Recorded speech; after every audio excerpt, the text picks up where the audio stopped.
Opravičujem se za zamudo, začeli bomo s predstavitvijo knjige Skrito bogatstvo narodov Gabriela Zuckmana. Jaz se ukvarjam, kot je Marcel opozoril, ne francosko. Ta večer bomo praznovali dan osvoboditve z mislijo na prihodnje zmage, ki jih moramo izbojevati. To je zmage nad davčnimi oazami.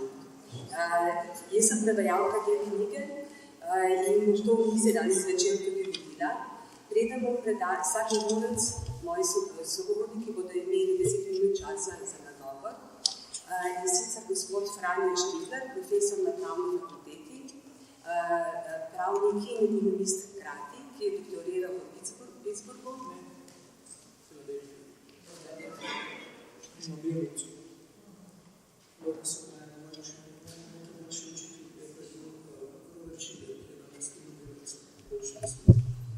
Se pravičujem za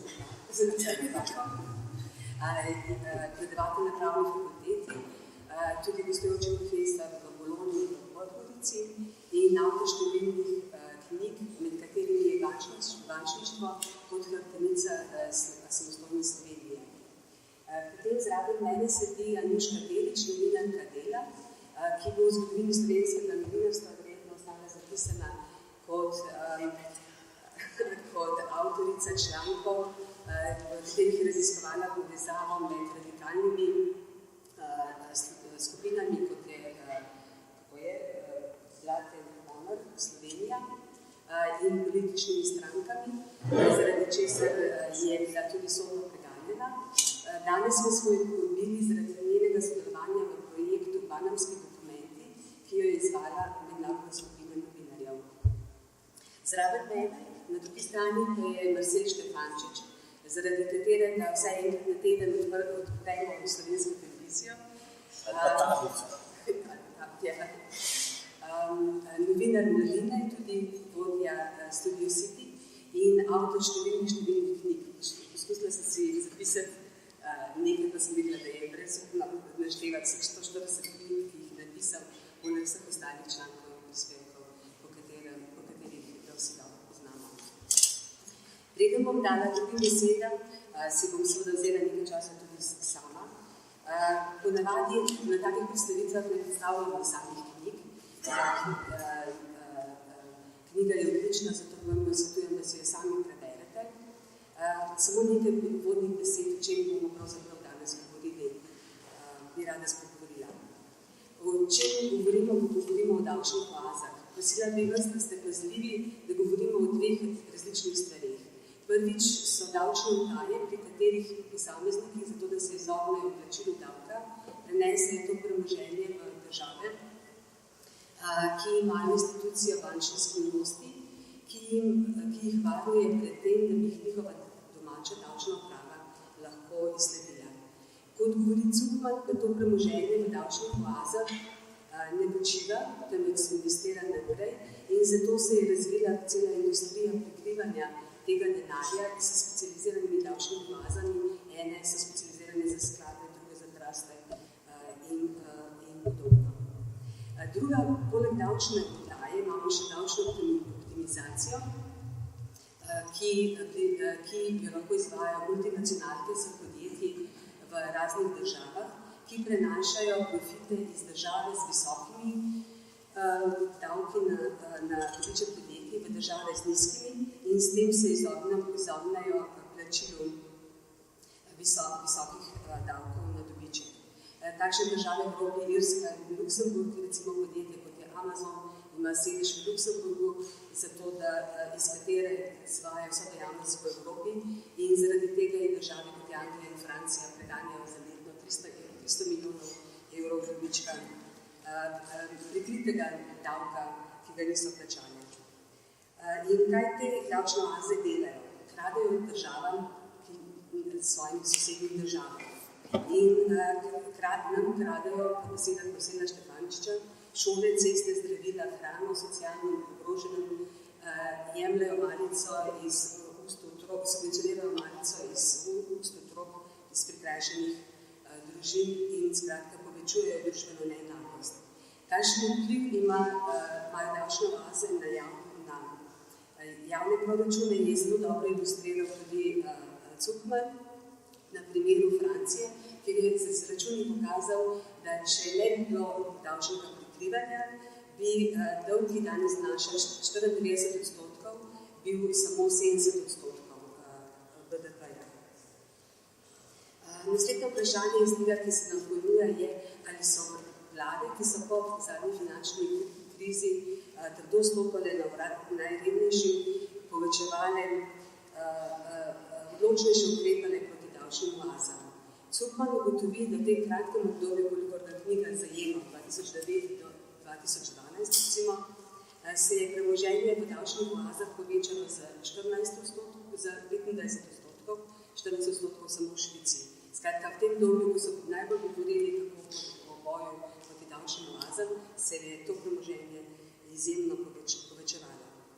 Potem, ko je bila pa knjiga, še en zanimiv podatek je pa potem, ko je knjiga že izdana, je v aferi LuxLeaks, ki je razkrila skrivne dogovore Luksemburga z multinacionalkami, pri katerimi je ponudila nižje davke na dobiček podjetij.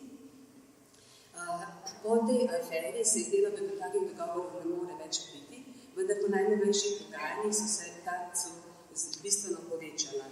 In ne boste verjeli, da sem našla, da je Slovenija od leta 2017 je sprejela zakonsko osnovo, da tudi sama lahko sklepa tako imenovane vnaprejšnje cenovne dogovore. Skratka, od 2007 take dogovore sklepa tudi Slovenija.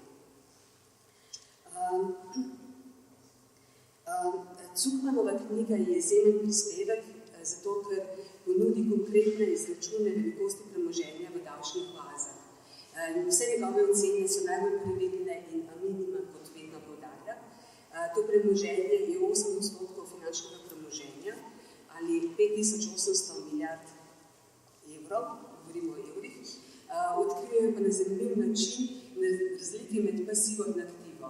To premoženje je zabeleženo v pasivi držav, vedo, da njihovo premoženje njihovih podjetij, delnice, obveznice in podobno imajo tuji subjekti, ni pa zabeleženo v nobeni drugi aktivi držav, ker to premoženje ne pripada dejansko nobeni držav. In to je denar, kot pravi Zuckman, ki je prišel iz Marsa. In dobra je zato, ker predlaga konkretne ukrepe, ki jih lahko primerjamo z ukrepi, ki jih trenutno mednarodne inštitucije in domača vlada sprejemajo. In to je zahteva po vzajemni samodejni avtomati, kot reče slovenski birokrati, avtomatični izmenjavi podatkov, poudarja nujo, da je treba te davčne oaze v bistvu prisiliti, da se prostovoljno nikoli se ne bodo odrekli profitni obrti, da je treba uvesti carinske tarife na te države, ki se ne bi uklonile tem zahtevam. Potem svetovni finančni kataster dejanskih lastnikov, ne trastnih fundacij in namišljenih upraviteljev premoženja. Četrtič, svetovni davek na kapital v višini 2% in petič, svetovna obdavčitev vseh dobičkov, se pravi, da nacionalke ne bi plačevali več dobička po državah, ampak bi se to zbiralo v svetovni instituciji, s tem bi mednarodni denarni sklad saj bi bil nek smisel. In potem bi po različnih formulah da te dobičke razdeljeval spet državam nazaj.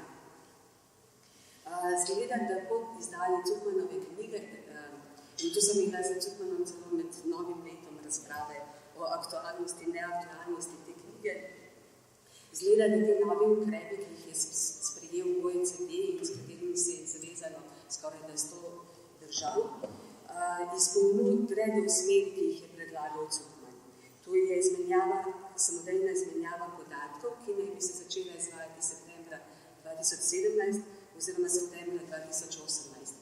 Že ta odmik je čuden, ker te države, ki so vključene, vse razvite države, nimajo tehnoloških ovir, da ne bi mogli tega takoj začeti izvajati. Skratka, so davčnim oazam pustile 2 leti časa, kot je rekel Cyril Robertson na enem, ko smo se pogovarjali, da skrijejo truplo in zabrišejo sledi. Primerjala sem pa tudi te baze podatkov pri OECD-ju in v bistvu je ta izmenjava podatkov precejšnja farsa, je tako izgleda kot tržnica, pri katerem države klukajo, zbirajo, katere ukrepe bodo uvedle, katere ne, v kakšnem obsegu, samo za neke države. Skratka, priložnosti za izmik v druge davčne oaze bo še vedno ogromno. Potem drugi ukrep, ki pa so ga napovedali z letom 2017, je pa zadeva davčno optimizacijo, poročanje multinacionalnih državah, na osnovi katerih bodo davčne uprave lahko ugotavljale prave tržne vrednosti transfernih cen, ker je tudi vprašanje, ki bi ga potem zdaj Štiblarju postavila, kako je sploh možno ugotavljati prave tržne vrednosti transfernih cen. Zdaj pa od teh bolj aktualnih pogledov na problematiko davčnih oazah bi se dvignila malce bolj na abstraktno raven in sicer bi pogledali, problematika davčnih oaz je znotraj ekonomske vede precej neotipljiv predmet. In postavlja se vprašanje, kako problematiko davčnih oaz misliti v širših ekonomskih gibanjih. In tukaj bi se vzela za okvir dolgi val stagnacije po 70 let, kot to razvije v knjigi Ernest Linden, Dolgi valovi kapitalističnega razvoja, ki je tudi šla pri založbi Sofija in jo tudi priporočam za branje. Za ta dolgi val stagnacije svetovnega kapitalizma, oziroma nekateri rečejo uradno ime obdobje neoliberalizma, je značilno padanje profitne mere, zlasti v primerjavi s prejšnjim obdobjem ekspanzije po drugi svetovni vojni. Dva je francoska ekonomista Dominique Levy pa sta primerjala še profite, potem ko so odvedeni davki, in sta ugotovila, da se v bistvu profitna mera pa na tej primerjavi zelo primerljiva v obdobju gospodarske ekspanzije in stagnacije. Iz tega izhaja, da se visoki profiti po 70 letih zdržujejo z davčnimi odpustki in to seveda na škodo države blaginje. Druga značilnost tega obdobja gospodarske stagnacije je, da se delež mest v svetovnem dogodku bistveno znižuje. Če bi imela možnost pokazati graf, bi šla ta krivulja tako strmo navzdol. Se pravi, da se bistveno povečuje izkoriščanje delovne sile, kar je nasledek poraza gospodarske gibanje. Iz tega bi lahko ugotovila, da se sodobni kapitalizem lahko reproducira samo z eksogenimi dejavniki, z davčnimi odpustki ali pa z povečevanjem stopnje izkoriščanja. Ali če bi rekli drugače, da se sodobni kapitalizem lahko reproducira samo še z družbeno destrukcijo. Problematika davčnih oaz z davčnimi optimizacijami je v tem kontekstu videti kot eden izmed teh omenjenih egzogenih dejavnikov, ki združujejo reprodukcijo kapitalizma. In na tem mestu bi pa predala besede profesorju Štiblarju, da bi mogoče moje poskuse umestitve problematike davčnih oaz popravili oziroma dodali svoje gledanje na to. Hvala lepa za besedo. Vi ste nam dali nekaj izhodišča v tekstu, jaz bi mogoče se najprej nekaj izhodišča malo vzeti. Prva trditev, da je to gospodarska oaza največji krivec za finančno krizo, je premočna. Pač vsak tisto področje, ki ga obdeluje, smatra, da je najbolj pomembno na svetu. In to je moja ocena Zupanove trditve. So vsekakor prispevajo, da bi takoj povedal, da bi bil bolj aktualno. Investicijske, kar inštitucij zadeva, investicijske banke so mnogo večji krivec kot inštitucija. In v tem kontekstu ne morem mimo tukaj sta celo kakor rekla. In tako so Francozi vsi srečni izvolili investicijskega bankirja za naslednjega predsednika. Absurdno, cela Francija, cela je bila prosa, češ smo se oddahnili, ja, tisti 1% se oddahnili zgodaj. To je tragedija, da bi človek lahko bil investicijski bankir. Mora imeti posebno ekonomsko etiko, o čem zdaj razgledamo. Imam komentarje za.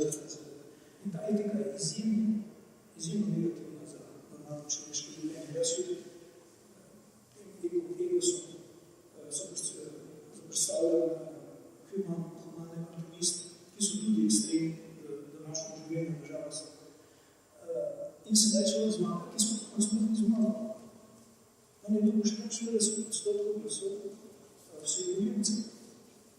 Se pravi, v tem trenutku je 56% Francozov proti njemu, pa še sploh ne vejo, kaj jih čaka. To je tipičen primer, nečesa, če nam piše Edward Bernays, kot kristalizacija javnega mnenja, tudi v 20. stoletju, v bistvu gre za manipulacijo javnega mnenja, ki se izrazito uporablja, in to je vse vezano s tem, kar nas rečemo fake news in podobne zgodbe in propaganda, to smo gledali v knjigi. In v bistvu stvari piše dva nobelovca v letu, ni stara knjiga Fishing the Fools, ker uporabljate izraze kjer spet govorite, kako neumne ljudi se da in kako se manipulirali in kako so ustvarjali dobički. In tipično v tem primeru. Investicijske banke, Goldman Sachs, ki ga smatram za ključnega krivca vsega, kar se dogaja, ker vsi, ki kakor pomenijo tudi v Evropi, so bili tam v službi najprej, ali pa so bolj šli tja v službi Baroso, predtem šef banke ECB-ja. In tu je zgodba, ne? Baza brez teh bank ne bi mogli sploh postajati. In je prav žalostno, kako je to uspešno, ta manipulacija prišla skozi. Zdaj cela Francija vesela in cela Evropa kako vesela.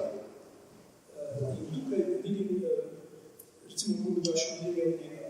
In objektivno to so še tako pokazali, to bi res podarjali, da ni edino.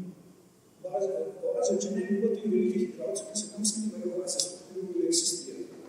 Oni so se morali vrniti. To je prvo.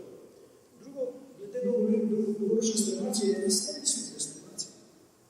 Ameriško gospodarstvo je v zadnjih 30 letih, tudi po krizi, da bomo rekel samo po krizi, od 27 naprej, pa 8, zraslo za 25%. Kritično je, da so to bogataši, da je bili roke in da je poprečno plača realno, se ni dvignilo. Tako da gospodarstvo ti krizi reče, enako smo se širi, ki ni te davčne oaze absolutno dovoljili. Tukaj je igra takšna, strašno se zahteva, da možete citirati. OECD pa pravila, zaostrimo, ampak za mene pa ne.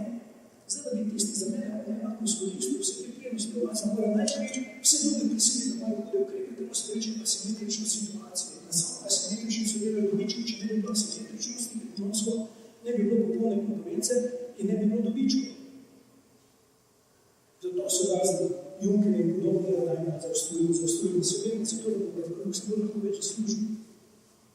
Druga stvar, ki ste omenila, ki je zelo tuja, da bo IMF, ki je svetovni valpet, zdaj pa rešil davčne oaze s tistimi ljudmi, ki so tam. Tisti Francozi, ki so bili gospodarji ekonomisti, ki je bil nepretvorni, oni so imeli neke ideje, kot so Francozi bili neke ideje, so in drugih materialih, ki piše tudi o teh postojnih besedi, ampak niso šli skozi. Macron ni bil nikoli socialist, niti ni nič razumel, ne vsem, kar zadeva socialne, kar zadeva eksternih učinkih, ekoloških socialnih. On je moral biti drugače, da bi bil lahko uspešen investicijski bankir, ki se je izkazal. In so pa pač nastavili, Fishing the Fools. Na Roberč odlika tako, da potem tisti, nazadnje ljudi sami sebi ploskali, koga so izvolili, tistega ta pravega, ki bo najbolj toliko po njih. Vse do neke mere se podobno dogajali tudi v ZDA.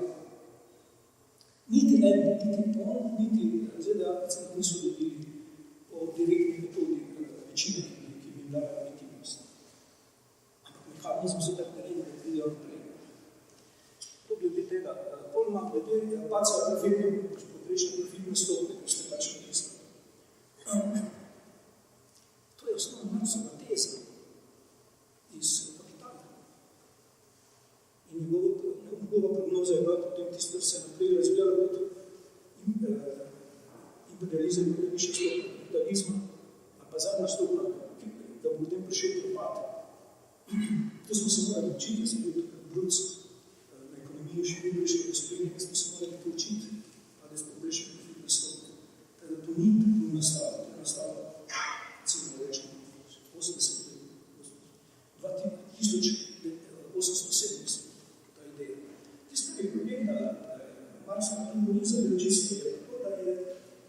zanemaril možnost, dve možnosti. Eno je vega gradnike, vega razred, to smo večina prisotnih, smo bili tako eksploatirani do določenja in zanemaril je možnost vega država, ko so dejansko takrat, ko prišlo iz Druge križe, je prišel bil Keynes kot teoretik in ljudi Amerike kot praktično rešitev. Tako da ni prišli do propada. In potem je prišla ta druga svetovna vojna in po drugi svetovni vojni, kot poučeno v vsakih takih krizah, se empatija in pa solidarnost zelo poveča, da je to svetovna katastrofa. Ampak tisti čas se ni 30 let je pravila za konca, zelo pa spet ni prevzeli. In tak je prišel ta neoklasični mehanizem, kako se razlaga, ki dejansko dela škodo ničini, ampak eni dve boljši. To omenil, vse so že čez pri koncu. Kaj bi še rekel za uvod? Sindikatom, kot nasprotni sili je treba dati večjo moč, in je tudi v njih zadnji čas, ki so se absolutno stupili. Samo na prostovoljni osnovi brez kakršnekoli večini možnosti direktnega vpletanja v socialno politiko v državi. Bojo res čisto propadli. Imaš ti super situacijo, včasih smo bili delavci vsi državi združili se. Tretja internacionalna, tam 1920.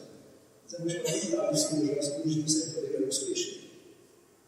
In ni zaverjeno, sem rekla, OECD je verjela pomoč za nekaj, vsi ti sklepi, ki se zdaj sprejemajo, so naravna tendenca vseh teh pomembnih vlast, kot je zdaj samo Švica, v tem trenutku, kot primer, je, da ni sprejela, da ne sprejela multilateralnega dogovora, ampak bilateralno se dogovarja in trdijo, zdaj smo se že s 15 državami medsebojno dogovorili, seveda s tistimi, ki so za njih kritične konferencije stiskajo, Slovenijo vsi so več dogovarjali, teh smo že rešili, ne pustijo se pa celoti pod kontrolo. Jaz sem bolj pesimističen glede kot Cuma. Njegove ideje sprejemam, so zelo zanimivo, ampak rečene so abstraktne, tako daleč, da moram pač takšne prepoznati, da sem bolj kritični. Se pravi, da je svetovni finančni katastar, ki ga vodilo IMF, to je res nekaj, bi bilo super, ampak je zelo izven kakršne bolj relevantne variante. Niti IMF, niti taki katastar, ne všel smo skrbi. Vidite še vedno vodi. Tisto, kar je bilo skrbi, je prevrta diferenciacija. To je nekaj, če ne verjete, da je podal hudo celo finančni absolutnost, kar se bojijo, če bo to preveliko, kako se prisotno, zato zmagujejo. Ker še testi, veljavne stranke to sprejeli, zmagujejo kdorkoli, ki ni strankarsko vezan. Potem nastavi še nekaj krona, ki je bil vezan, vse ne se boš tudi eno leto ne boš vezan, da bomo naredili deset odvisi, da bomo potopili lepe. To je projekt. Jaz mislim, da tu Mogoče bi morala dodati samo še to, da bi razumeli tekst te knjige. Gabriel Zuckman, njegov mentor je Tomas Piketty. In to je šola, ki izhaja iz prepričanja, da bo kapitalizem sam propadel, če ne bo začel z nekimi določenimi socialnimi državnimi korektivi. Skratka, je ta knjiga nastala, je to kontekst avtorja, njegov kontekst ni prispeševanje osnove kapitalizma, pravičnosti in tako naprej, ampak opozarjanje, da ta zgodba ne bo mogla več trajati, če ne bo prišlo do samorab, da kapitalizem sam je ogrožen in projekt je reševanje kapitalizma pred samim seboj.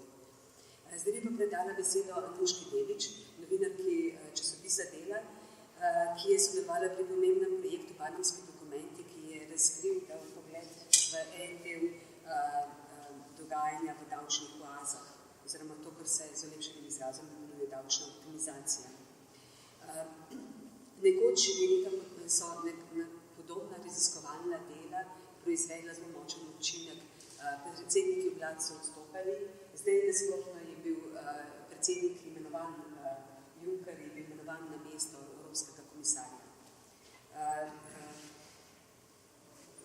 Potem osebi, ki sta predali dokumente za prejšnjo afero LuxLeaks, sta bila ravno letos Luksemburško sodišče spoznalo za krivo.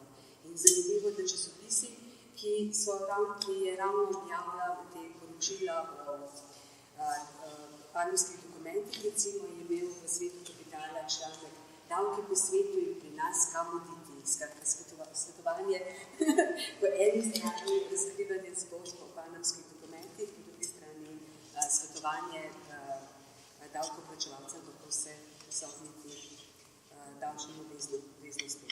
Zato bi se Anuški Delić vprašala, kako vidite raziskovalno delo v okolju, ki taka razkritja konec koncev jemlje preprosto kot fedile, kot Najprej, lep pozdrav. Najprej se moram popraviti, ker je že bil imenovan, ko se je zgodila afera LuxLeaks. Ni bilo najprej LuxLeaks, pa potem je bil imenovan. Je pa res, da je še vedno tam. Je pa še vedno tam in to zelo lepo jadra in se šali. Kaj že sicer ne vem, spojno. Dobro se poljublja. Tako, ja, dobro se poljublja, igra golf, oziroma ljubje, kaj se še povescerali. Skratka, Junker se ima super, ne? In ga prav zelo po domače dol veseli za to, kar se dogaja, oziroma kar je v Luksemburgu počel. To sem želela povedati. Zdaj pa k vašem vprašanju, oziroma najprej, če se lahko navežem na to, kar ste me spraševali v zvezi, oziroma ta ilustracija svetom kapitala in napotki za davčno poslovanje.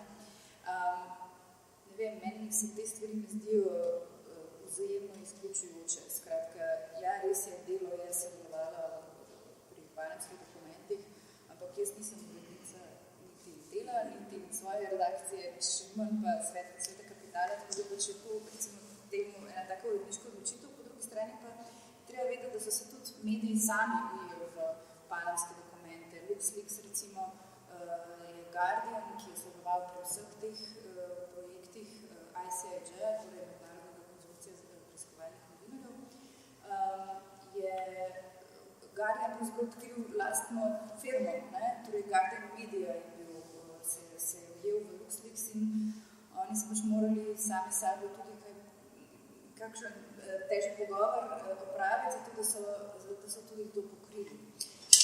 Podobno je bilo v panamskih dokumentih, seveda, ja, in to zelo korektno in pač tako, kot je treba. Ne? Tudi v Argentini je bil primer, ko se je ujel založnik medija, v Ukrajini, v Španiji je celo direktor ene velike medijske firme, ki je bil nekoč odgovorni urednik.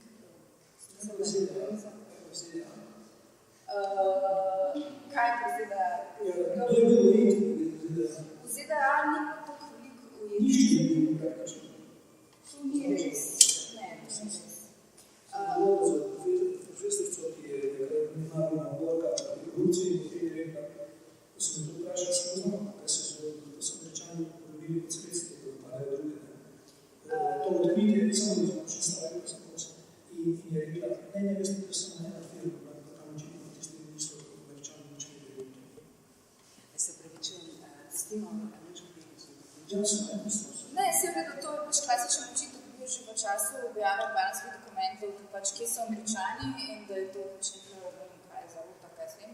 Pač na projektu je sodelovalo veliko ameriških novinarjev in koncev tudi Pulitzerjeva nagrada je bila podeljena celemu projektu, ampak eksplicitno pa, oziroma prijavitelji pa so bili ICIJ, Miami Herald in še en medij, se vidi nisem spomnila imena, ampak nima veze. Skratka, absolutno se je poročalo tudi o Američanih, niso se pa ujeli recimo temu velike ribe, tako kot se niso tudi pri nas, kar je bil pač tudi venomer očitek na delu. Se exactly my point, se to hočem povedati. Ne? Pač,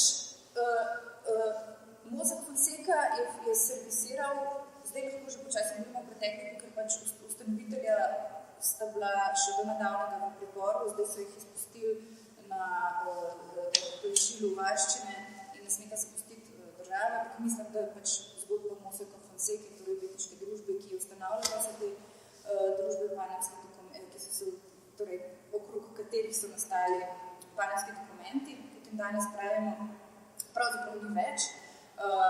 Tako da je pa Mossack Fonseca definitivno servisirala bolj azijske klijente, ruske klijente, ukrajinske veliko južnoameriške, veliko manj je bilo tam, recimo, evropskih klientov je bilo, če se ne motim, govorim o UBOs, se pravi o beneficial ownerjih, o dejanskih lastnikih, med njimi je bilo, mislim, da 9-10% Evropejcev. Skratka, tako lahko rečemo tudi, kje so velike ribe v Evropi, ampak vemo, da je odstopil, da so bili odstopi v Islandiji, tudi v Veliki Britaniji bi skoraj lahko bil. Danes spremljamo tudi dramo na Malti, kjer se prav tako obeta morda celo odstop predsednika vlade. V Pakistanu so protesti prav v tem času zaradi tamkajšnjega predsednika. Skratka, učinek je. In moram reči, da vsaj meni se zdi, da je prav tokrat, torej pri panamskih dokumentih, bil učinek veliko večji in opaznejši kot pri prejšnjih razkritih ICIJ-a, torej LuxLeaks in Offshore Leaks, SwissLeaks in tako naprej. Sem pa želela, čeprav smo rekli, da ne bomo predstavljali knjige, povedati vsem, da se meni zdi, jaz sem z veseljem prebrala in se mi zdi super fascinantna, kar zadeva objava, pač ta pregled podatkov, Genezov, Švice, Luksemburga, zanimivo se mi zdi tudi, kako podatki kažejo, da se je v času krize pravzaprav vselilo premoženje zelo pospešeno v davčne oaze, ampak menim pa, da so rešitve, ki jih predlaga Zuckman, totalna utopija. Nemogoče je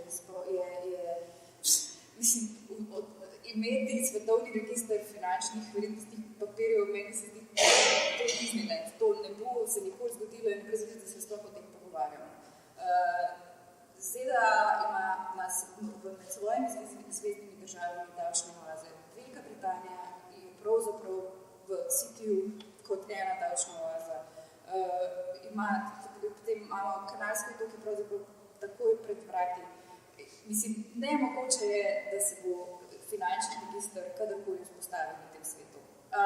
Prav tako se mi zdi nemogoče nadzirati imetnike vrednostnih papirjev, kot predlaga Zuckman, preko bilanc podjetij. To je še ena ogromna naloga, ki ne vem, kdo bi jo tako izvedel. Ne vem, no. Z rešitvami se pač, ne da se ne strinjam, zdijo se mi povsem nemogoče in neizvedljivi. Pogrešam po knjigi prav ta vidik, no, pa če šla je, preden so se zgodili panamski dokumenti, bi me res zanimalo, kaj ima Zuckman zapovedati o panamskih dokumentih. Ampak pogrešam prav ta vidik, torej transparentnost poslovanja, javnost registrov, to so po mojem dejavniki, ki bodo vsaj v določeni meri zmanjšali moč ali pa možnosti za poslovanje prek davčnih oaz. In tukaj pridemo na vrsto novinarji in da je to naša naloga, smo pravzaprav dokazali v zadnjih letih zelo dobro, na zadnje sem v panamskih dokumentih, ampak mislim, da je prav to eno od ključnih nalog, v kateri treba stremeti, torej povečevanje javnosti, recimo registri dejanskih lastnikov, ki ne bi se zdaj vzpostavljali po Evropi, tudi mi smo sprejeli zakon, ampak ne vemo še, kako bo izgledal naš register dejanskih lastnikov. To je že ena pot naprej. Mislim pa, da je prav to transparentnost, javnost, tista Achillova peta davčnih oaz in tam tja jih je treba, recimo, temu streljati.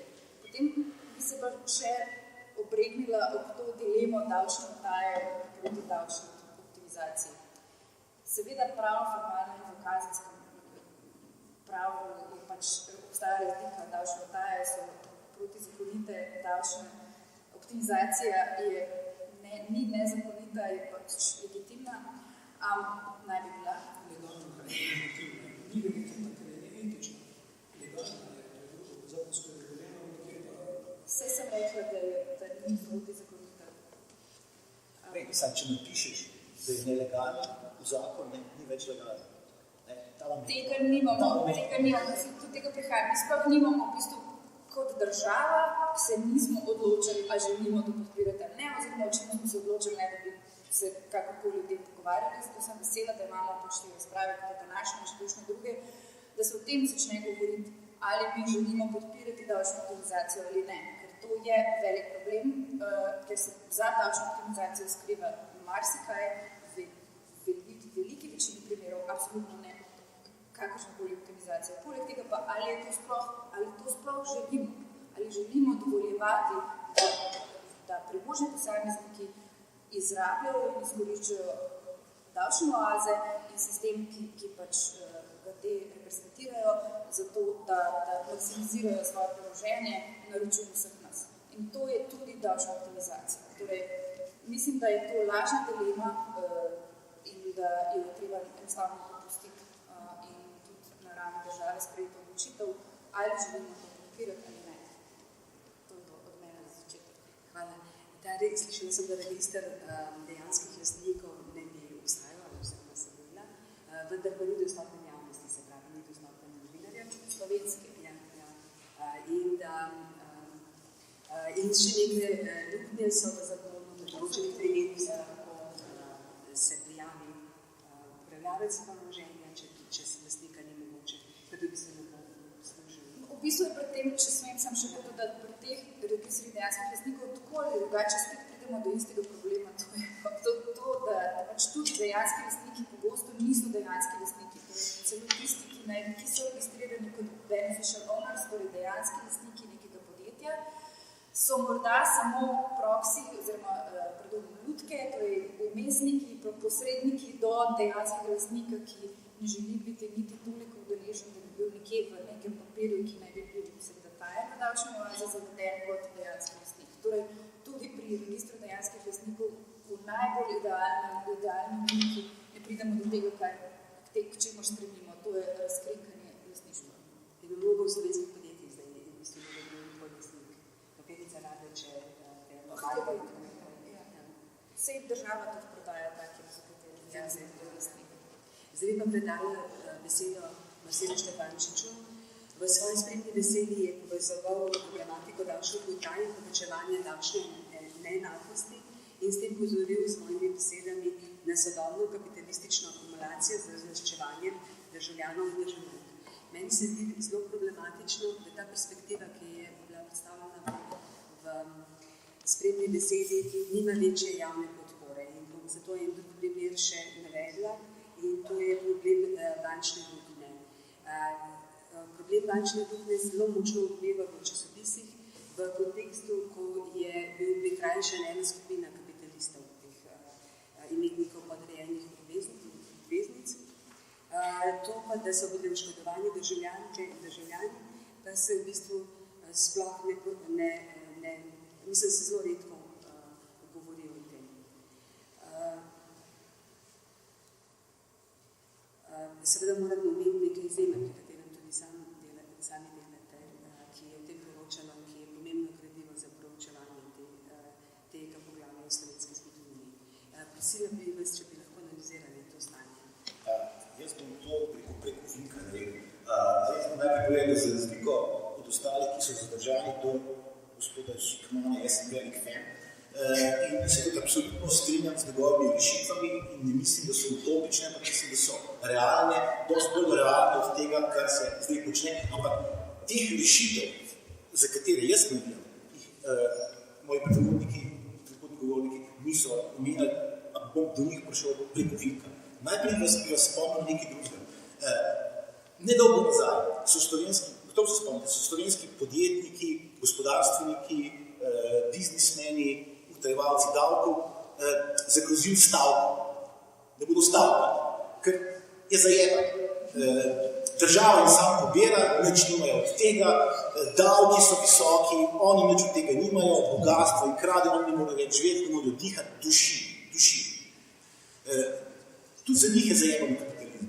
Zdaj, to je seveda samo citat slovitega romana Atlas Šlacht, ki ga je napisala Ayn Rand leta 1997, v katerem se, kot veste, gospodarstveniki, svet ameriškega kapitalizma odločijo, da bodo protestno se umaknili in preprosto iz sveta izginejo, ker jih seveda jasno država odera, ker več od države nimajo, samo molze jih, pobirajo davke in tako naprej. Nič nimajo tega, kapitalizem je težak, ne prenesejo več in vsi zginejo, skrijejo se, da bojo ljudje kako pred teh pravih genialnih kapitalistov bo se skrbkopali.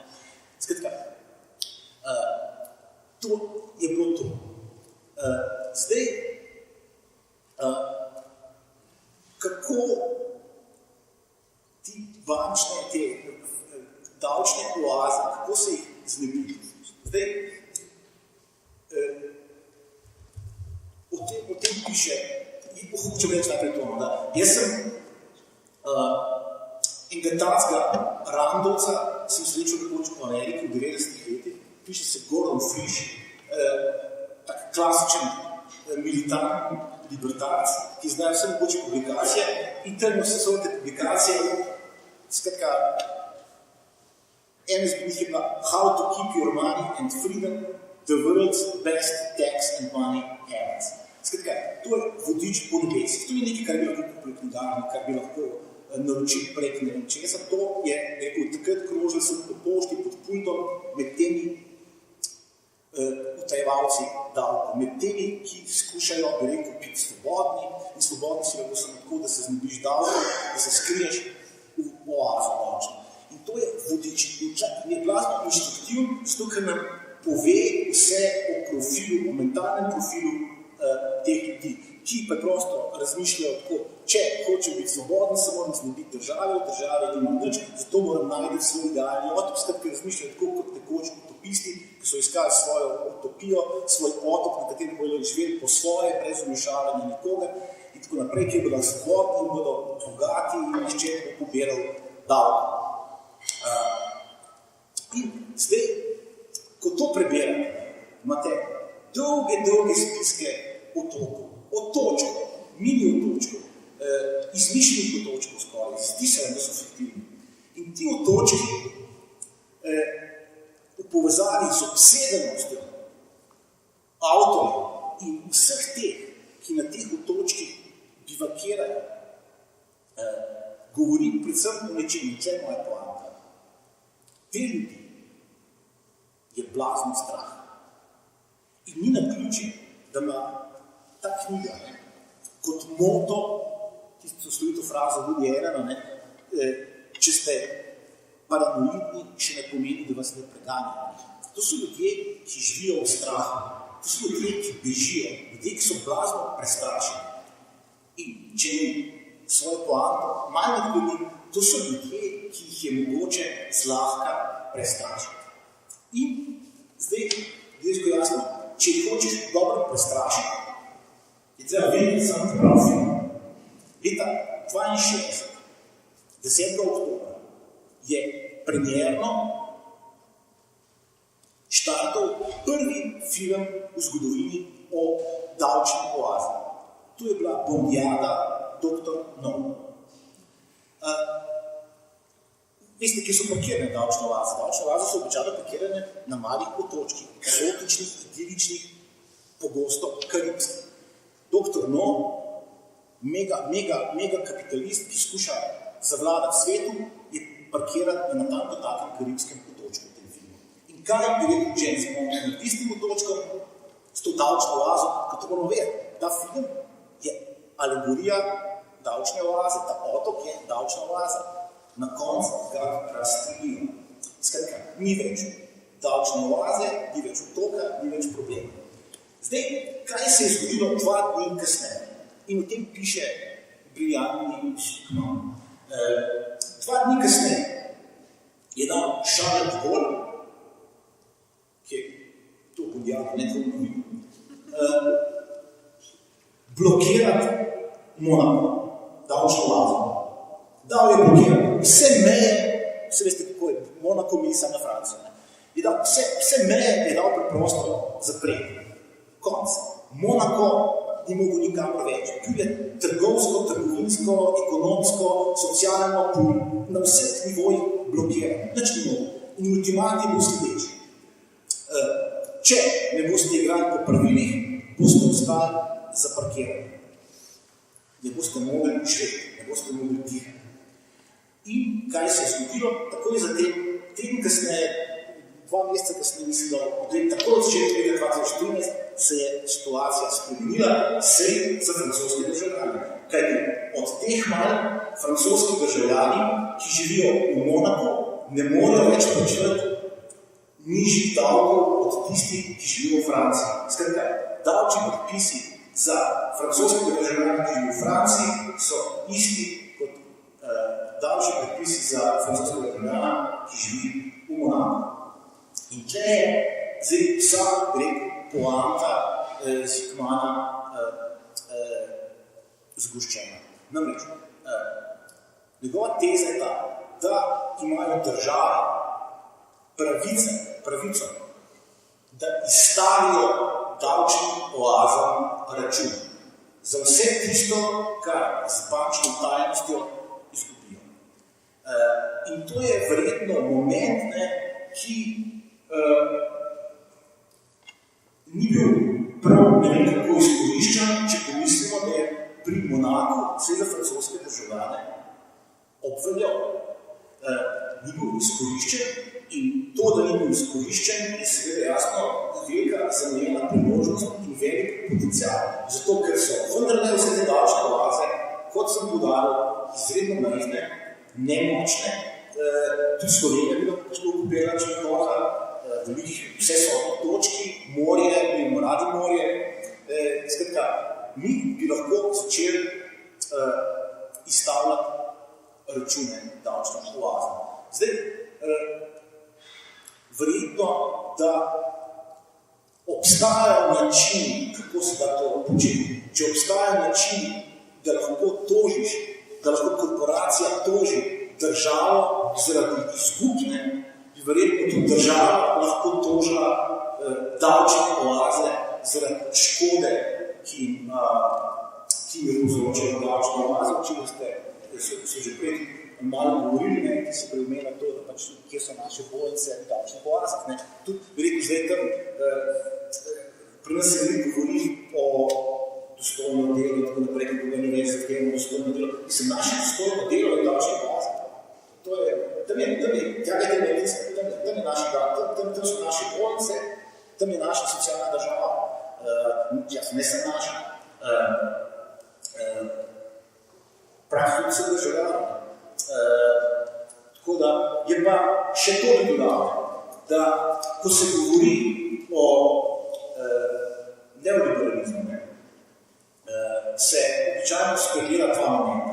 En je ta, da neoliberalizem ni nekaj, kar je padlo z neba, ni nekaj, kar se začelo, kar se izjuvilo Margaret Thatcher in bolj zdaj, pa nekaj, kar se je pripravljeno medil 200-300 let.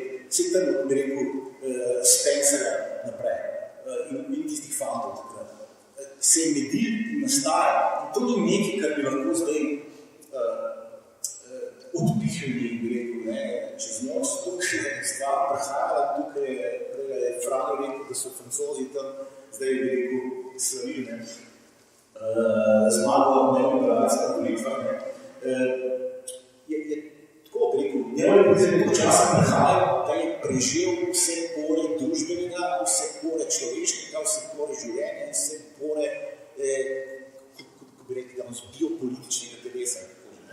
Skratka, drugi moment, ki se pozabila, je pa ta, da je neoliberalizem vsilil novo enačbo. Trg je prej definirala izmenjava. Neoliberalizacija se vsilil tekmovalnost, konkurenčnost, kompetitivnost, kot osnovo trga. To je spet se začeli Spencer in tako naprej, to je pošlo in se zažirali to, kar to ni uspel uriniti. In natanko ta moment tekmovalnosti je pol po pacu tega Bretton-Woodsa, ki seveda omogočil razmah davčnih oaz, ker so začeli države med sabo tekmovati, katera bo bila nižje davke. Tako da mi imamo tukaj, jasno, dosti večji sranje, kot se samo davčne oaze, tako na Evropski uniji, imamo enkrat davčne oaze. On se pravi, kako Luksemburg, recimo, možno izključili iz Evropske unije.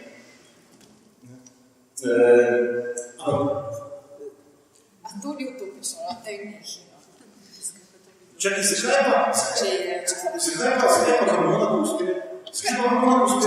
Zupno tudi reče, da navaja številke, koliko 1000 delavcev prihaja iz Nemčije, Belgije in Francije delati v Luksemburg. Zdaj ti pričakuješ, da bojo Nemčija, Belgija in Francija nabile takse, tarife na Luksemburg, zato da ga bodo disciplinirali. Ja vem, samo v hipu, ko ti bi rekel, prsilaš državo, oziroma niti ne prsilaš, daš jim to možnost, ne, da tekmujejo med sabo v tem, katera bo imela nižje davke, ne, potem ustvariš, bi rekel, ali že odpreš vrata pekla. Samo da že do Luksemburga se mi zdi, da imajo tako. Buk se skrenulo. Ni skrenulo. Zakaj bi skrenulo? Mislim, to so male države, kje boš pa začel? Da začel proti velikih? Jaz jih ne upam. Jaz ne bi upal Ameriki napasti. Luksemburg nima problema. Nima problema z Luksemburgom. Ali vidiš, z Luksemburgom bi se lahko pohecali. Luksemburg se heca z nami. Zato, da se ti hecaš z Luksemburgom, se strinjam. In jaz kot še enkrat pozivam morebitne žvižgače, da sem Luksemburg ravno za Slovenijo. Za Slovenijo, svobodno, demokratično, sploh blaginjo in vse. Skratka, pri Luksemburgu, potem rabiš sodelovanje teh držav. Belgije, Nemčije in Francije. Zakaj bi one lastne delavce Francije, Nemčije in Belgije zajeli? S tem, da bi Luksemburg disciplinirali prek tarif. Ajde, to je vašo. Ampak se škoda, ki utrpijo zaradi Luksemburga je veliko večji. Če imaš to... Zelo hitro lahko postanejo ta del. Tvoja predpostavka temelji na drugi predpostavki. Temelji na predpostavki, da lahko bi rekel problem davčnih oaz rešimo samo tako, če stopimo vsi skupaj. Ne, pa se to govori Zuckman. Jaz pravim, da je to utopično, da je nemogoče, da bo ampak to ga imamo za kapitalizem lahko spremenimo, ustavimo, ne vem kaj, samo če vsi stopimo skupaj. Ne, potem veš, oktobrske revolucije ne bi bilo, če bi to veljalo. Ker vraza natanko to, ker davčne oaze so motor kapitalizma. Brez tega neoliberalnega kapitalizma, brez davčnih oaz niso več. Ampak, a veš, bi rekel, ista logika, ki velja za davčne oaze, velja za kapitalizem, se aplicira. Lahko ga ustavimo, ga lahko samo tako, da stopimo vsi skupaj. Ista logika. Ampak ti pravim, da pri kapitalizmu še ta logika ne velja. Potem oktobrske revolucije ne bi bilo, Jugoslavije ne bi bilo, celega vzhodnega bloka ne bi bilo, Kube in tako naprej. Ne bi jih bilo. In če bi to veljali za davčne oaze, potem De Gaulle leta 62, 12. oktobra ne bi blokiral Monaka, ker bi vsi ponoreli, pa ne bi kaj, pa človekove pravice in tako naprej. Ne, ni bilo človekove pravice. Ja,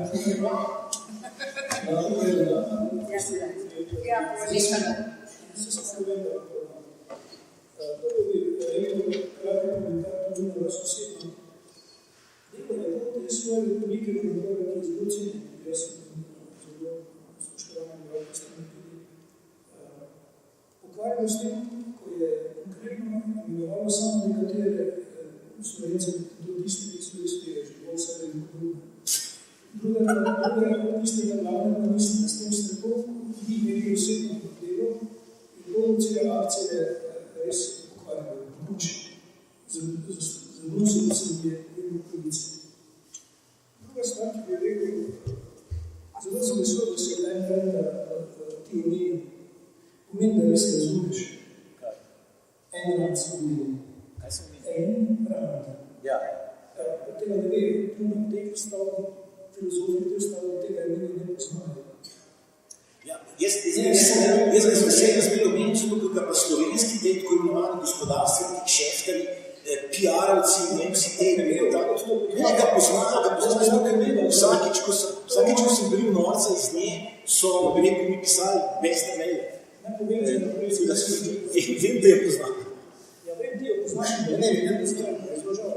Jaz gre za to, to je ena ruska migrantka, ki je prišla v Ameriko, in v bistvu centar tega libertartizma, to najhujši, najbolj radikalni, bi rekel, in je vse pirala s tem. In njo citirajo, ona je skodnica v teh krogih. Alan Greenspan, ki je bil kritičen za celotno finančno unijo, ker je govoril na tistih časih, Fed, centralno banko, je rekel, sem vem, da kaj finančnega narobe šlo, da je kakšno blago, kjer se to ne mora povedati, to še nekaj spost vidimo, naprimer. Ne? On je bil njena sistem. Če gledaš njene knjige, hočem reči, to se sploh ne ve. Odkot to prihaja? Ona je bila, kot je bil Mažek, se hoče za eno smer, je ona ideolog za drugo smer v svetu. In se to ne ve. So bilo žalostno, da to, kar smo govorili, da se to ponavlja. Tretja stvar je, ekonomisti v teh razpravah mislijo tudi danes. Jaz mislim, da lahko zmagamo na marsikakšnem področju, samo če gremo noter in istimi metodami, istimi znanji rušimo njihov ekonomistični koncept. Ta stvari deluje. Smo zdaj člani na 10 vodilnih ekonometrov v svetu smo napisali bilo, kot je profesor Nobelovec in ta članek kjer piše za ekonometričnimi metodami, dokazuje, kako je zadelovanje pasu, kar sem že pri nas tudi povedal, v kritični. Tu je zdaj problem, kritike je izjemno veliko, sociologi, filozofi, ekonomisti se ne voti. Mi naši ekonomisti so ideološke zelo zaprti, jih se več ne uči, ni politična ekonomija, beseda politična več nima. Govori se samo o stvarih, vse, kar bi bilo tisto več, če ima velike eksternalne zunanje učinki, napačne ekonomske rešitve niso relevantne. In zato je zelo težko. Eden se mogoče v zadnjem času malo premaknil, da začel še malo drugače razmišljati od vseh tih strašnih trendcenterjev. Veste, koga mislite? Zelo veliko je rado, drugi že niso prišli, so še veliki način, da misli, da imajo to vlastne ambicije. Prvi knjigi, tam pa 8 sem napisal, prvi tukaj danes dan. Tisti, ki vejo, zakaj gre, ne morejo reči, ker sami sebe mnogo stvorili. Isti glas za nočno vaze. Tisti, ki ne vejo, tisti pa o tem govorijo na veliko, izjema dela, da ste dejansko to ocenili. Da se odvajajo. Ostane samo komu, pa ostane, da smo še resnico povedali. Recimo, akademski ljudje, če niso podkupljeni, ker tudi večina akademskih dela razne projekte, zdaj govorim na ekonomsko področje, ki jim veliko dobički prinesejo. To je spet zgodba, ki se tukaj ponavlja. To smo hotel dodati k temu. In je to žalostno, da bomo tako izobraženi ljudi, tako osko fah, direktni fah, idiotsko, da ne božem tega tretjega izraza preveč uporabljati. Samo še en primer povem, Goldmanova nagrada za okolje, vse je super, da smo nedobili zelo gospoda, tega tvarišnjega gospoda, ki je dobil nagrado. Ampak to nagrado financira sicer ne Goldman Sachs, ki se ga vedno dal, ampak Goldman, ki je veliki kapitalist, strašne dobičke zaslužil, ker je imel zavarovalnico už 50 let imel svojo zavarovalnico, to so milijarde zavarovalnice, so v svetu, če ne vidijo kaj narobe, to so največji centri strašnega kapitala. In zdaj tip na stara leta svojo ženo je rekel, zdaj moram odpustiti malo, pa bom dal nekaj za neko nagrado. Vse nima nič proti njemu, hvala Bogu, da je vse ta nagrada, da se nekaj o tem govori. Ampak, da boste razumeli, zakaj gre pri teh zgodbah. Naslednjo stvar, ki bi jo še rad omenil, mi smo se tu se strinjamo, kolegica Deličeva iz Zadika. Mi bi morali imeti svetovno vlada, se popiše, ki je za speciališevanje problema vas, svetovno vlada, eno zakonodajo, pa enega razsodnika, da bi lahko to speljali, ker to, kar ste nekaj pravi Marcel, francozi so zbežali iz Menaka, ampak so šli v Luksemburg in ostalih 1000 drugih vas, so pa drugi prišli na mesto njih notri. Ranjeri, danes najbolj bogati, da sem napisal, da sem zgodil notri, da so 3 najbolj bogati Evropejci, to je iz historičana, to sem se izmišljal, so v bistvu načelu največji davčnih vas v Sloveniji, v Evropi vrstite. Čekaj, samo historičan je tam vrtil tudi serijo, pa rekel zdaj o Hitlerju, kako je preživel v Argentini. To je vrtil. To boš Ne, a ti lahko je samo nekaj, da ne boš Farada ne boš zašel. In si prerekel, da za to finančno krizo, tako rekel, da niso bili davčne oaze in tako naprej. Lej, tako ti mojem, bolj kot vsi drugi, Veš, kaj je bilo ključno za to finančno krizo? Ti so ti jebeni mistični finančni produkti, kreditni derivati in ta jajca. To je vse prišlo iz davčnih oaz. Iz davčnih oaz prihaja denar diktatorjev, prihaja denar, bi rekel, rušne demokracije, prihaja denar narkokartelov, prihaja denar sužnjev, bi rekel, sužnostnikov, trgovcev z otroki, z ljudmi, z begunci. Skratka, iz davčne oaze so, ti rekel, to so resnica, to je tista una slaba stran kapitalizma, ki kapitalizem pele. To so rekel delegativni. To so civilizacijske banke, spomni davčne oaze, so ljudje, ki so nepismeni. Tam je mafija davčna. In elita v davčne oaze super živi, ostali so pa še večji reži narod tam. Tako da se nisi davčne oaze sam delegativa, so se mislili super ljudili. To so banki, so pravi fiziki, ki so 96 leta. Ne, viš preko nekaj pravo, da kapitalizem veš, za razliko od komunizma nima CK-ja. Davčne oaze so CK kapitalizma. To je centralni komitet. To je to. Mislim, da smo prišli do trenutka, ko je tema razpravo razširiti, tukaj se ozrači zelo razprava. Seveda mi pa prej še angliški delič dala možnost. Zgor na stališče. Potem pa je na završanje. Ja, moram reči, da sem zelo razočarana, da ste v 3 tednih člankov izpostavili samo enega, to je boksarja Dejana Zavca. Imam pa moram hkrati temu dodati to. Prvo, to se mi zdi tudi žaljivo do okrog 12-14 ljudi, ki je trdo delalo na teh zgodbah. Drugo, ne moramo si izmisliti ljudi, ki so se ujeli v panamske dokumente. Si z največjim veseljem mislim na 500 ljudi v Sloveniji, da so se znajdli v panamskih dokumentih, pa se niso. Tretje, se mi zdi pa Dejan Zavec in kadarkoli grem kamorkoli govoriti o panamskih dokumentih, postavlja prav njegov primer, ker se mi zdi simptomatičen za slovensko družbo. Govorimo o tem, da smo družba dveh hitrosti v smislu premožnejših in nepremožnih, v resnici smo pa tudi v percepciji teh ljudi, ki poslujejo preko davčnih oaz, družba ne dveh, več hitrosti. Torej, problem je, če preko davčnih oaz posluje Boško Šrot in mimo glede tudi njegove rabota smo ujeli v panamskih dokumentih, ampak ni pa problem, če posluje Dejan Zavec, ker je nesečno otroštvo in Bogu. Se pravičujem, to je, mislim... Vi ste eksklusivno v časopisu napisali, bomo predstavili samo nekatere. Ne, res napisali smo, jaz osebno sem to napisala, gospod Štigler, slab spomin pa ne da, ampak napisala sem izrecno, da bomo izpostavili in smo se ukvarjali s tistimi ljudmi, za katere obstaja javni interes, da se z njimi ukvarjali. Mi smo novinarji in nismo krivniki in delamo svoje delo v skladu s standardi in s profesionalnimi pravili. Zberete nekatere, ki ste jih pokazali? Sploh ni res.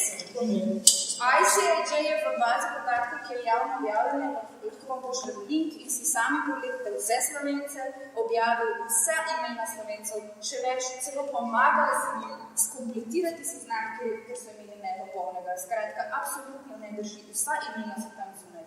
Mi pa smo se na novinarski način ukvarjali samo s tistimi, za kateri obstavljajo javni interes.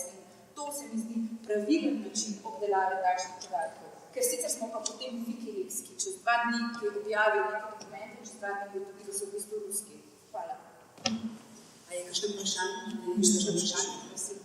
Hočem reči, smem reči, gledajte, vse je vse vredo, ampak vi ste napisali, kot ste sama rekla, kdo pa je kateri nadvladar, svetovni vladar, ki je rekel, to je javni interes, to pa jaz bi rad videl vse, jaz sem šel res gledati na splet.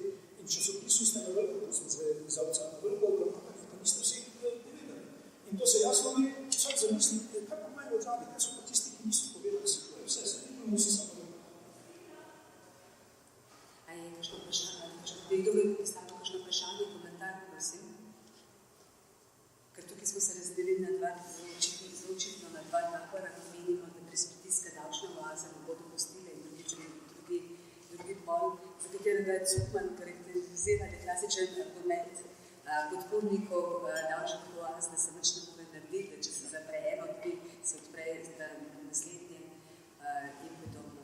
Jaz bi se eno posvarila, se mi zdi, da se davčni oaz ne sme personalizirati kot vir zlata. Je pač eden je prav ta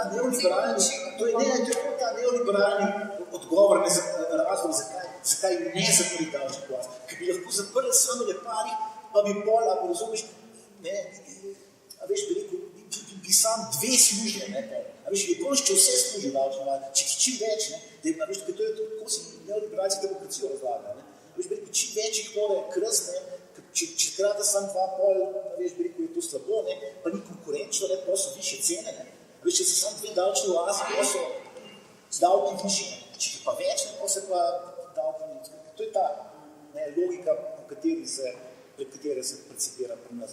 To nemožnost, pa možnost se precipira. Zaradi tega, ker različne davčne oaze, kot veš, služijo različnim namenom, različno funkcijo upravljajo, zato sistem potrebuje vse te davčne oaze. No, pa ti si znajda, da ne, imam Franja pomer, zdaj, pa povej, kje je največ slovenci?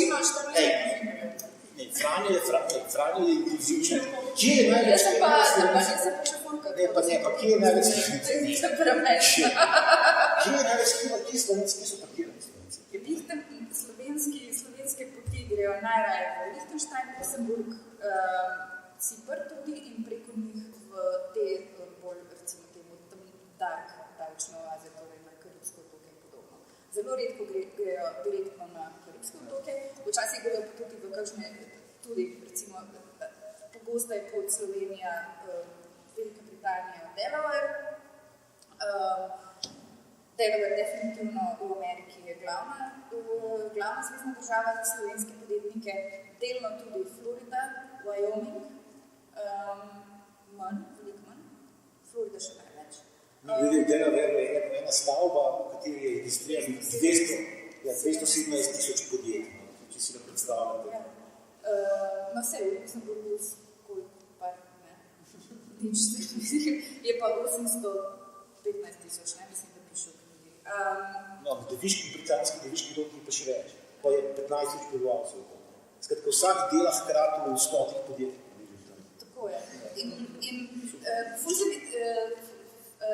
Zanimivo se mi je zdelo mi smo pri nas v panamskih dokumentih stasovali dva časna konzula slovenska, Lichtensteina in Luxemburga. In zelo mi je bilo zanimivo, ko sem prebirala elektronsko pošto Mosaka Fonseke, ki je si dopisoval z agentom tega našega časnega konzula Lichtensteina. Kjer so pač razpravljali o tem, ali je časni konzul Lichtensteina PEP, sprav Politically Exposed Person, ker za politično izpostavljene osebe pač naj bi veljali, v davčnih oazah, torej pri teh agentih, ki registrirajo podjetja, določena pravila preverbe, se pravi, ne smejo poslovati pod z njimi in morajo, če že poslujejo, morajo ti PEP predati eno goro dokumentacijo. Skratka, potekala je razprava o tem in ta agent Lichtensteinskega konzula je govoril, da če je ta naš časni konzul PEP, potem je pravzaprav cel Lichtenstein PEP, ker pač je vsak odrasli prebivalec tam PEP. Tako da v bistvu mi pač za slovenske razmere bi potrebovali, kot sem že večkrat poudarila, Luxemburg, Lichtenstein, Lix in Cipr, Lix. Vse ostalo je pa pač tako, bomo ujeli periferijo tarče, pa ne bomo. Še enkrat bom izkoristila ta trenutek, ko zgovorniki zajemajo sabo. Če ima kdo vprašanje, komentar, prosim. Kaj je zdaj? Mene zanima naivno vprašanje. A je kakšen način, da bi ekonomisti razrešili ta problem? Zato, ker nišče drug razen ekonomistov ne more to narediti. Tako kot ste vi rekli, ne sociologi, ne te novinarji pač to pokažejo javnosti. Oni delajo v javnem interesu. Ekonomisti bi pa morali delati v interesu ekonomije, torej za nas, ne za ljudi. Obstaja tako imena ortodoksna mainstream ekonomija, bazirana na neoklasiki, ki je absolutno prevladujoča. In kritična podobna heterodoksna ekonomija, ki upošteva vse zunanje učinke eksternalije, da bi dosegli družbene avtonomije, torej upošteva negativne socialne, ekološke, etnične, etične učinke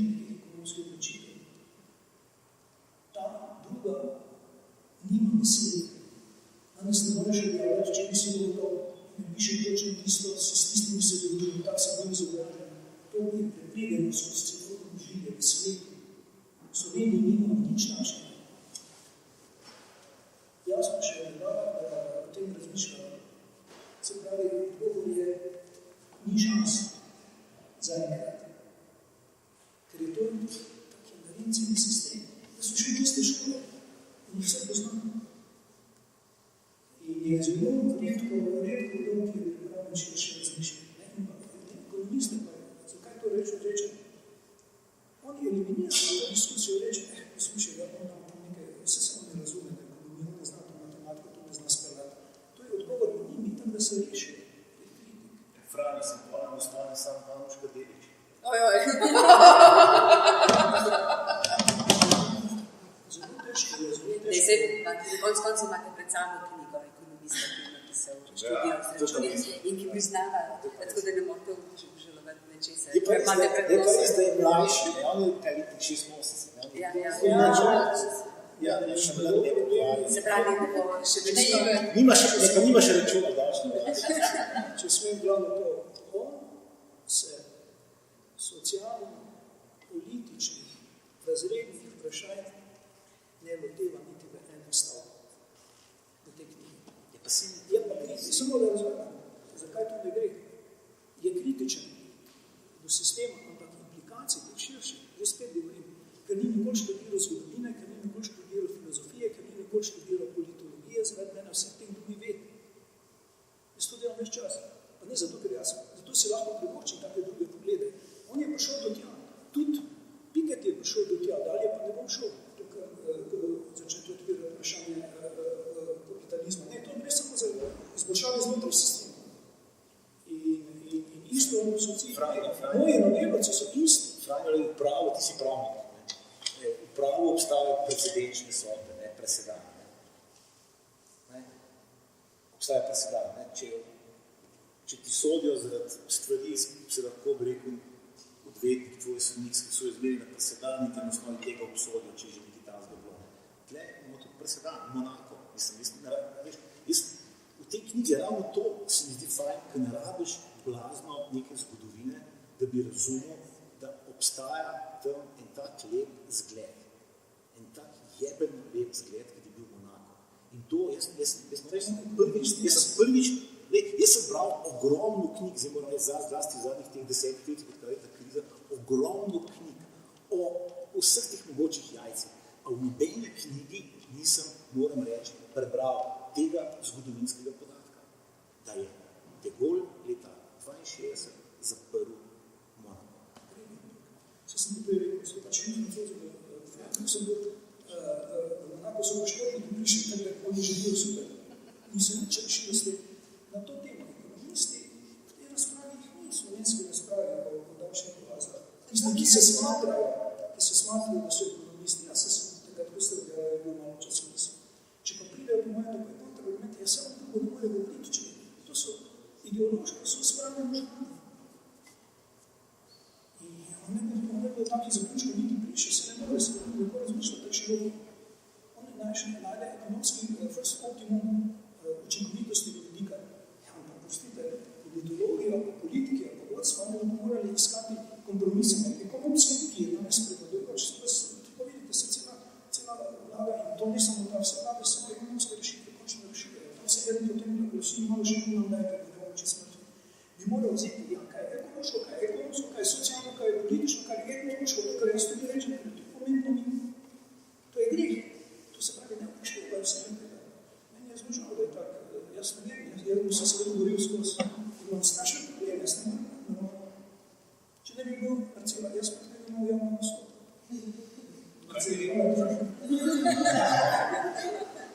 Javna zahvala je bila tebi. Glas slabo slišimo, to stvari. Tebi se imam, da nimam javno naslov. Pa zato neče kamera. Pride novina od TV Slovenije in reče, jaz bi se nekaj vprašal, ja pa razložim, pa gre nazaj, da bi pol stavka, pa rekel, kar ste to meni razložili, jaz tega nisem tako razumel. Jaz bi bilo dobro, da me nekaj povabite. Gre na sejo, tu mi je prišel povedati, pa ga nisem prej poznal, prvič sem bil fizično. Ja, vi ste so rekli, vi ste pa na indeksu, pa to se zdaj ugodilo, to ni bilo komunizmu tam nazaj. 3-4 leta nazaj. Vas pa ne moramo nekje dati, ker so rekli, da vas pa ne prije pošteti. Tu, v demokraciji, pa ne moreš alternative čuti, pa ne čuješ na komu, nič ne bote slišali alternative, pa ne bote slišali alternative o konkurenčnosti vse, konkurenčnost ni vse. Pa da vam ne tisto stvari rekel, sem knjigo napisal, 200 strani vloge ekonomske znanosti, ki so mi tudi v tej hiši zablokirani. Jaz se podam, sem ko si želi pomenil to konkurenčnost, ko govorijo pri nas o tej konkurenčnosti.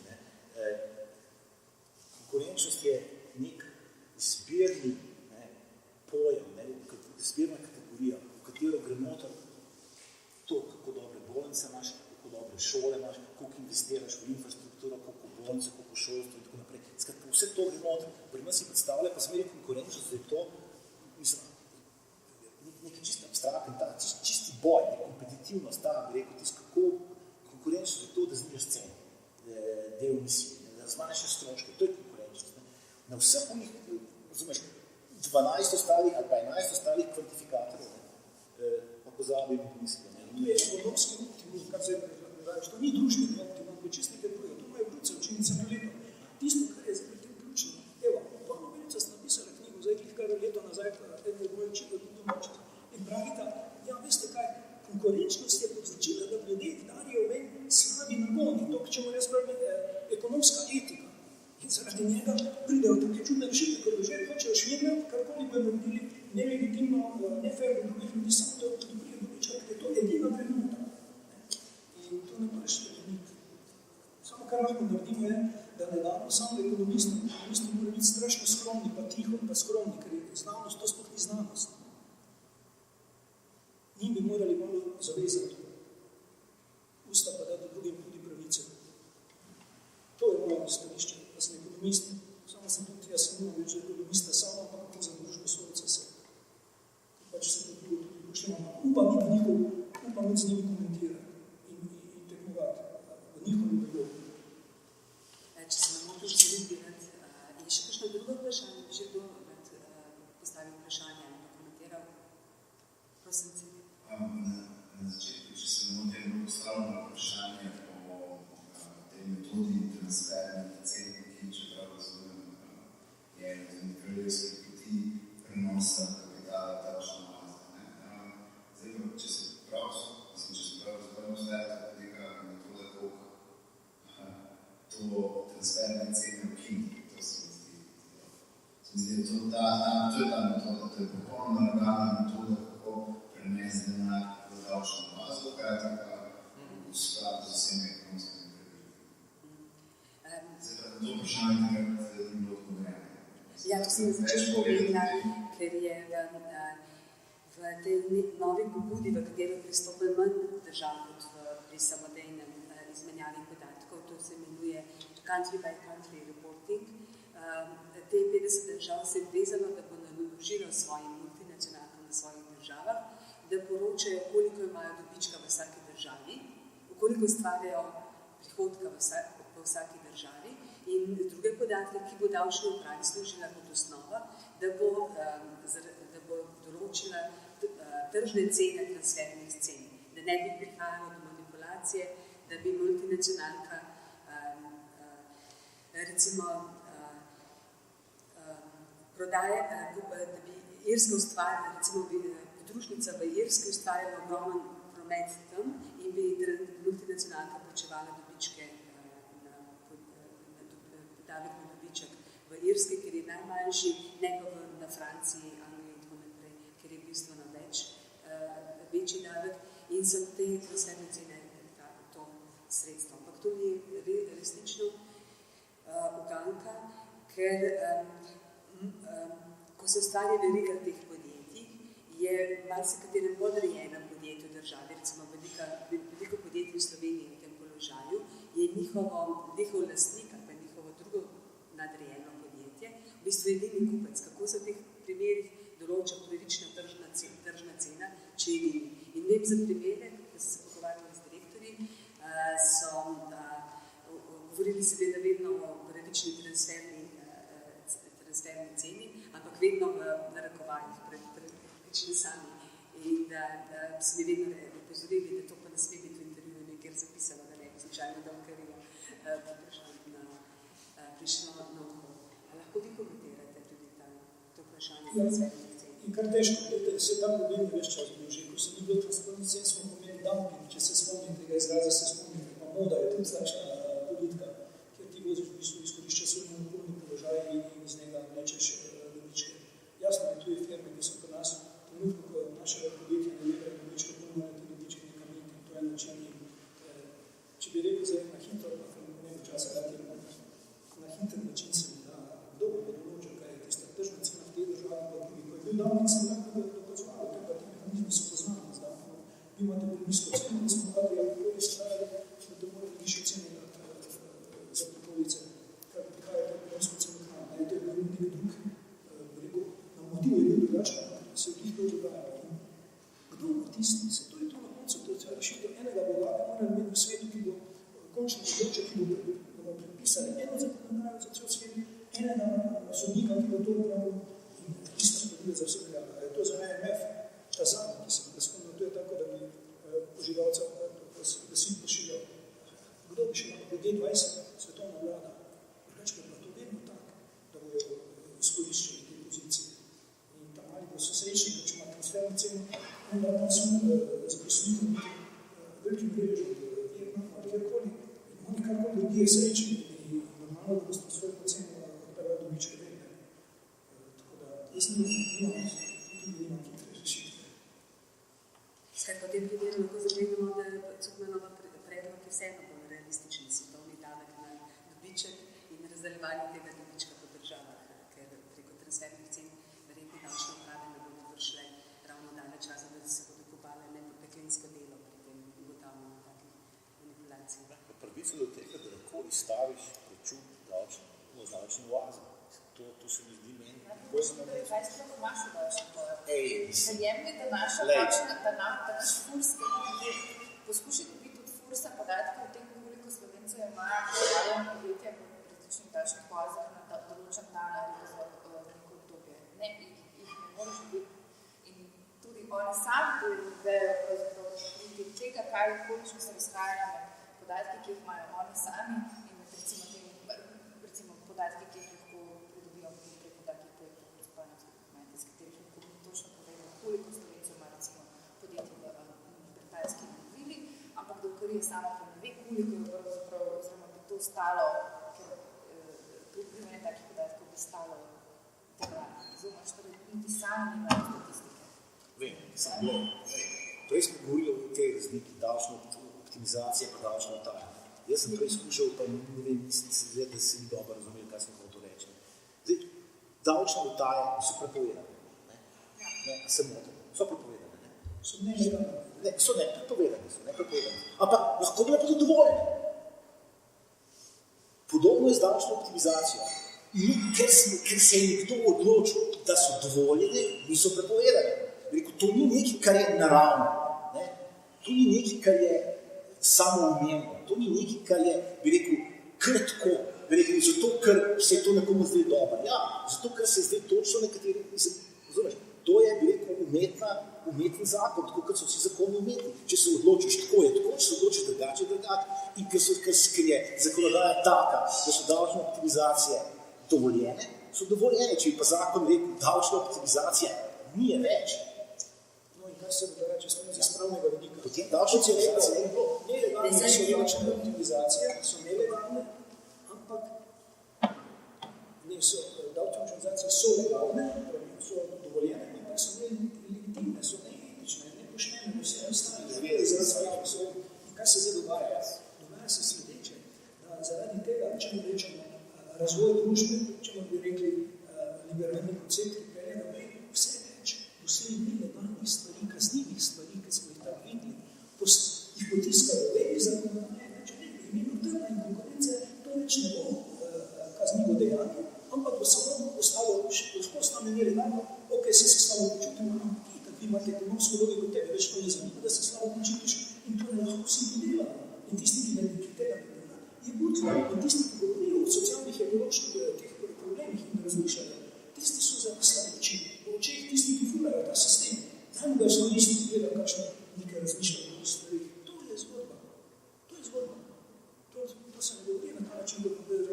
moram prepovedati. Mislim, ne uporablja se izraz davčna optimizacija, ampak agresivno davčno načrtovanje. To je prepovedano. V tem primeru, če davčni urad ugotovi, da je podjetje prikrivalo davčno osnovo, zato da bi se izognilo plačilu davka, v tem primeru lahko izstavi račun. Tako da je na nek način V hipu, kot ti rečeš, obstaja poklic davčni svetovalec. Kam v hipu ustvariš, razumeš, davčno oazo doma. Ne, v nekem smislu ne reč. A je še kakšno vprašanje, da mu prednost gre? Ampak kaj še nekaj, jaz pa ti ne mora davati Ne, ampak ne mora nič fatirati. Vidva ne mora, Franji moja ne, ti tudi ne. Pa če ne verjeten, po moje praktično nišče ne. A veš, bi rekel, zdaj, kako mi poslujemo, da ne moramo, kako pa oni, ki to lahko. Ergo, je treba tist način poslovanja prilagoditi. Našto, to je vprašanje etike, to kar smo prej razumeli. Jasno je, gledaj, jaz nimam SPA. Jaz ne vem, kako ne imel mladina plačo nakazuje na Kajmanske otoke. Jaz ne vem za sebe, kako rečem SPA. Pa televizijo. Jaz to ne verjam. Jaz to ne verjam. Govorim, da sploh ne verjam. Tu mi samo še omenil. Jaz se zelo strinjam s tistim, kdo so prav to prispodobo svetovne vlade, ki bi neki Angeli vodili, ki bi imeli diktatorsko vlogo. To je utopično dejansko svetovnih finančnih registrov in podobno. Gre v to smer, da ljudno se z gospod Deliču zelo strinjam, da je to pač predale, če ne gre, še ne bo še šlo. Nažalost, to moram tako reči. Čuje zelo optimist. Kaj hočeš reči, kako se tako vam gledačno oazi še zdaj obstaja? Ti lahko tako veš, da glede na to, da si... Se so prišli na tiho še ravno. 140 enot. Ni.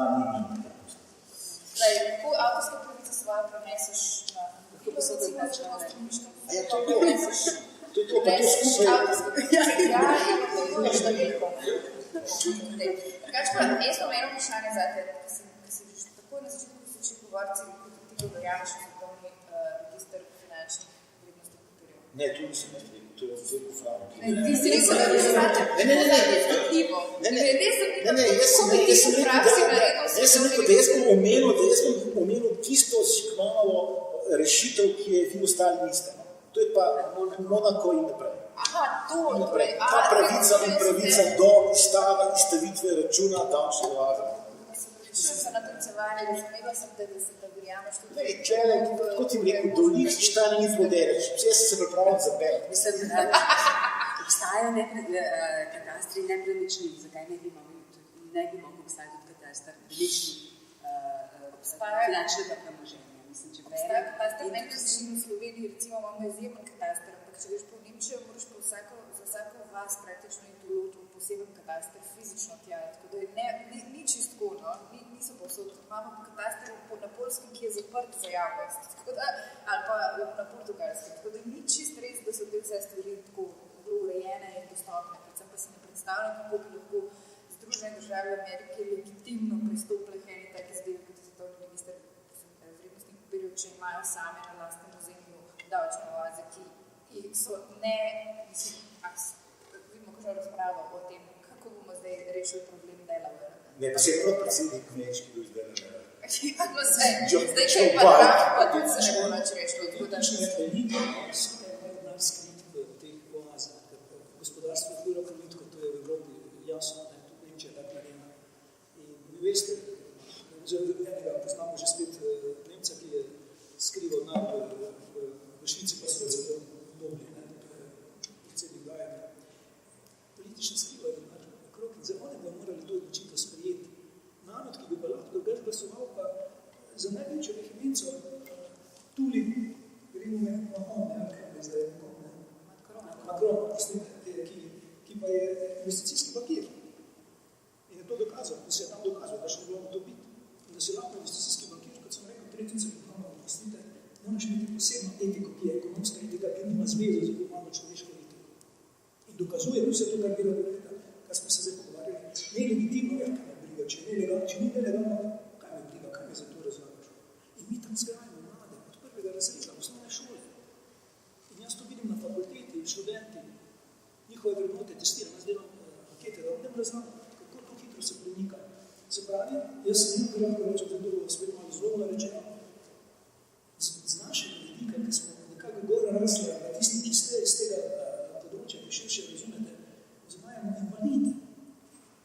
Oni so tako odvajni, ne čutijo ekološkega, socialnega, ne čutijo tega, se to tam ne ve, kaj to je. Samo noben je to na ta način pokazal.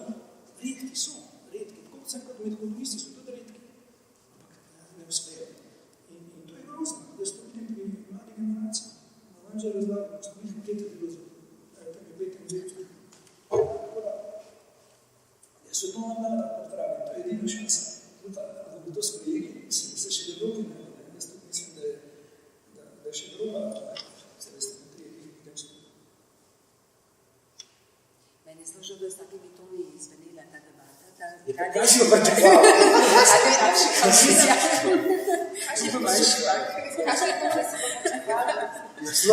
Ni to bogatstvo.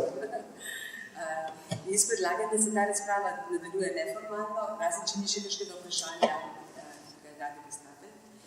Potem končujem to razpravo. Ne, neformalno.